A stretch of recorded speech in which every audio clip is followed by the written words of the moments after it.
নমস্কার বন্ধুরা, কেমন আছেন আপনারা? আমার শখের আমার খামার ইউটিউব চ্যানেল থেকে একটা নতুন ভিডিওতে আপনাদের স্বাগতম। আজকে ভিডিওটা হলো বাস্তবতা নিয়ে। আপনি স্টুডেন্ট, আমি নিজেও একজন স্টুডেন্ট, সো আমি বুঝি একটা স্টুডেন্ট হিসাবে মানে হাত খরচ বা বিষয়টা কেমন লাগে, কেমন টাকা লাগে এটা আমি বুঝি বা আপনারাও বুঝেন।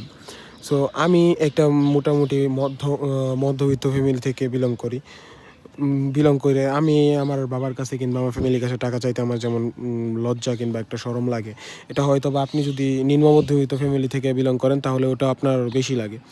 সো আমি এটাই বলবো যে নিজে উদ্যোক্তা হন। নিজে উদ্যোক্তা বলতে আপনি স্টুডেন্ট, আপনার কাছে টাকা নাই, ঠিক আছে, আপনি ছোট থেকে শুরু করেন, মানে একজন কবুতর পালতে পারেন কিংবা পালতে পারেন, হাঁস মুরগি এরকম কিছু পালতে পারেন।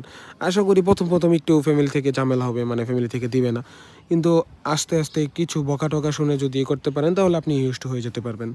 যেমন আমি প্রথম শুরু করছিলাম কবুতর দিয়ে, প্রথম একজোড় কবুতর দিয়ে শুরু করছিলাম, দেন এখন আমার ভগবানের ঈশ্বরে কী পায়, আমার কাছে প্রায় 10 জোড় প্লাস কবুতর আছে, মানে এর মধ্যে ফেন্সি বিদেশিগুলোও আছে যা আপনারা দেখতেছেন, রেসার এইগুলোও আছে আপাতত। সো এইভাবে আপনারা শুরু করতে পারেন। আর আপনারা যদি নতুন কোনো কবুতর মানে আমি তো কবুতর সাইডে একটু বেশি আছি, সো আমি কবুতর নিয়ে বলি, যদি আপনি নতুন কবুতর পালতে চান তাহলে আপনি কীভাবে করবেন। এই যে যেমন দেখতেছেন, এই যে একটা আমি আজকে কবুতর একটা ট্যাপ মানে কস্টেপ মারা ছিল, এটা ছাড়তেছি আজকে, মানে এটা এতদিন যাবত আমি এটা নতুন জোড়া দিছি। আমার একটা ঘরের কবুতর ছিল, আর এই যে যেটা দেখতেছেন হাতে, এটা নর কবুতর, মানে পায়রা বললেই যেটাকে ওইটা। সো এগুলাকে আপনি যদি প্রথম যখন চিনাবেন তখন এরকম করবেন যে দুই পাখেই 5টা কইরা কিংবা 6টা কইরা পাক নিয়ে একসাথে টেপ মেরে দিবেন, যাতে এরা উড়াল দিতে না পারে।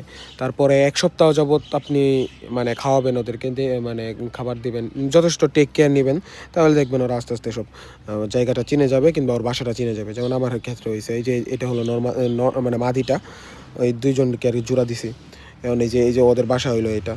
সো এভাবে দিবেন তাহলে দেখবেন মোটামুটি ঠিক আছে। আর যদি